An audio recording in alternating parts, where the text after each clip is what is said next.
Bom dia, gente! Agora a gente vai ler Gênesis 30 e a gente vai começar o livro de Marcos. Vamos junto.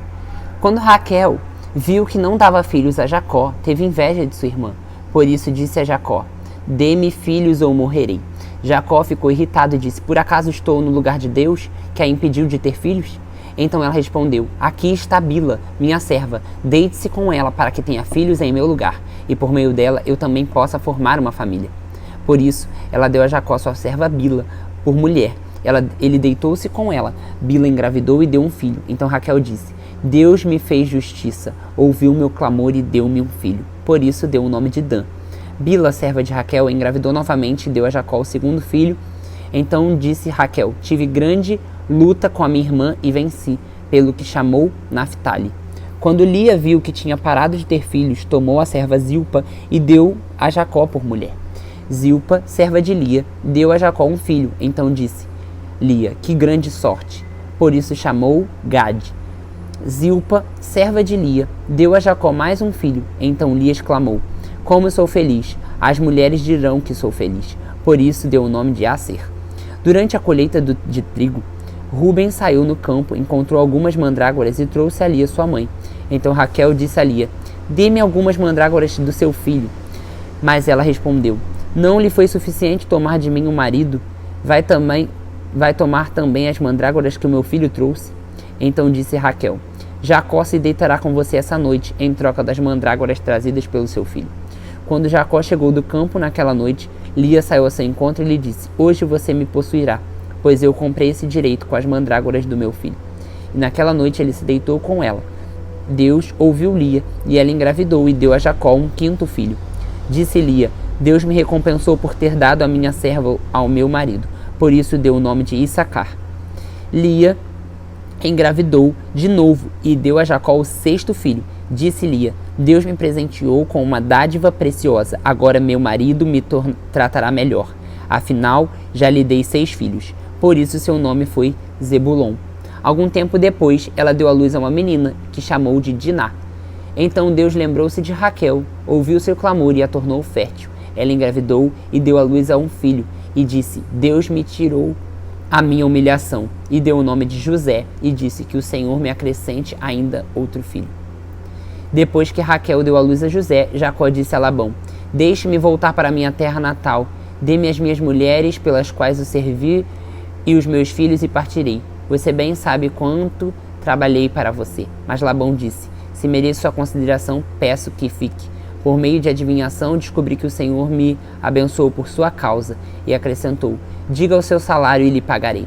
Jacó respondeu: você sabe o quanto trabalhei para você e como seus rebanhos cresceram sobre os meus cuidados.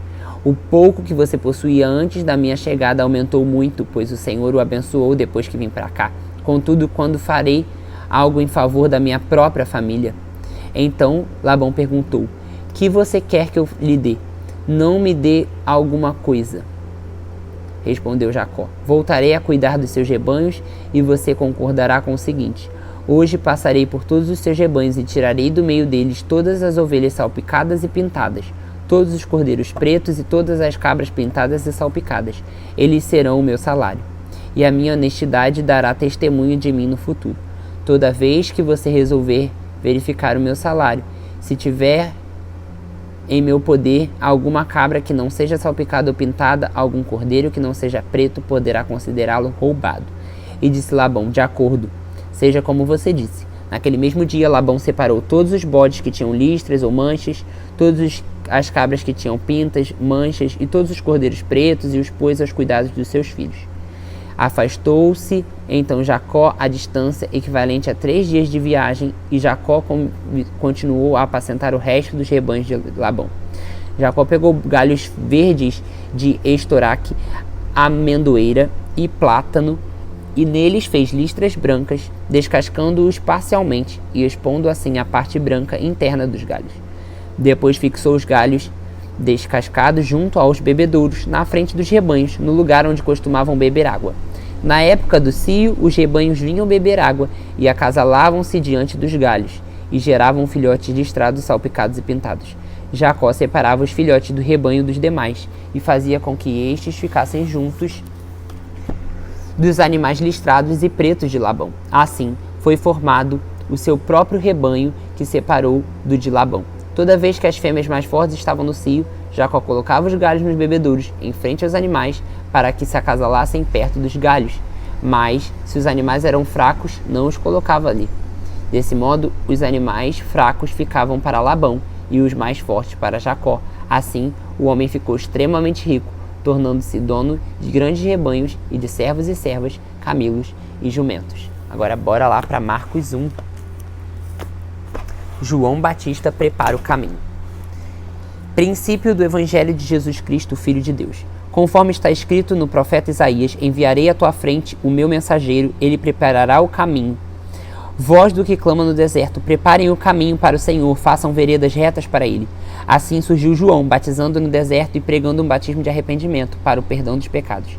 Aí ele vinha toda a região da Judéia e todo o povo de Jerusalém, confessando os seus pecados, eram batizados por meio dele no Jordão. João vestia roupas feitas de pelos de camelo, usava cinto de couro e comia gafanhotos e mel silvestre. E esta era a sua mensagem: depois de mim vem alguém mais poderoso do que eu, tanto que eu não sou digno de curvar-se e desamarrar as correias das suas sandálias. Eu batizo com água, mas ele batizará com o Espírito Santo. Naquela ocasião veio Jesus de Nazaré da Galileia e foi batizado por João no Jordão. Assim que saiu da água, Jesus viu o céu se abrindo e o Espírito descendo como pomba sobre ele. Então veio do céu uma voz que disse: Tu és o meu filho amado, de ti me agrado. Logo após, o Espírito o impeliu para o deserto. E ali esteve 40 dias sendo tentado por Satanás. Estava com animais selvagens e os anjos o serviam. Depois que João foi preso, Jesus foi para a Galileia, proclamando as boas novas de Deus. O tempo é chegado, dizia ele. O reino de Deus está próximo. Arrependam-se e creiam nas boas novas. Andando à beira do mar da Galileia, Jesus viu Simão e seu irmão André lançando redes ao mar, pois eram pescadores.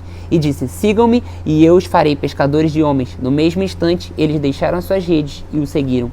Indo um pouco mais adiante, viu num barco Tiago, filho de Zebedeu, e João, seu irmão, preparando as suas redes. Logo os chamou e os seguiram, deixando seu pai Zebedeu e os empregados com o barco. Eles foram para Cafarnaum, e logo que chegou o sábado, Jesus entrou na sinagoga e começou a ensinar. Todos ficavam maravilhados com o seu ensino, porque ele lhes ensinava como alguém que tem autoridade e não como os mestres da lei. Justo naquele momento, na sinagoga, um homem possesso por um espírito imundo gritou: O que queres conosco, Jesus de Nazaré? Vieste para nos destruir? Sei que tu és o Santo de Deus. Cale-se, saia dele, repreendeu Jesus. O espírito imundo sacudiu o homem violentamente e saiu dele gritando. Todos ficavam tão admirados que perguntavam uns aos outros: O que é isso? Um novo ensino e com autoridade. Até os espíritos imundos ele dá ordens e eles lhe obedecem. As notícias a seu respeito se espalhavam rapidamente por toda a região da Galileia.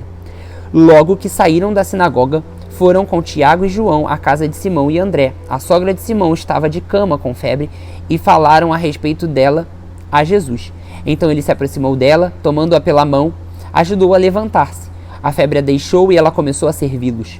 Ao anoitecer, depois do pôr do sol, o povo levou a Jesus, todos os doentes endemoniados. Toda a cidade se reuniu à sua porta, e Jesus curou muitos que sofriam de várias doenças, também expulsou muitos demônios.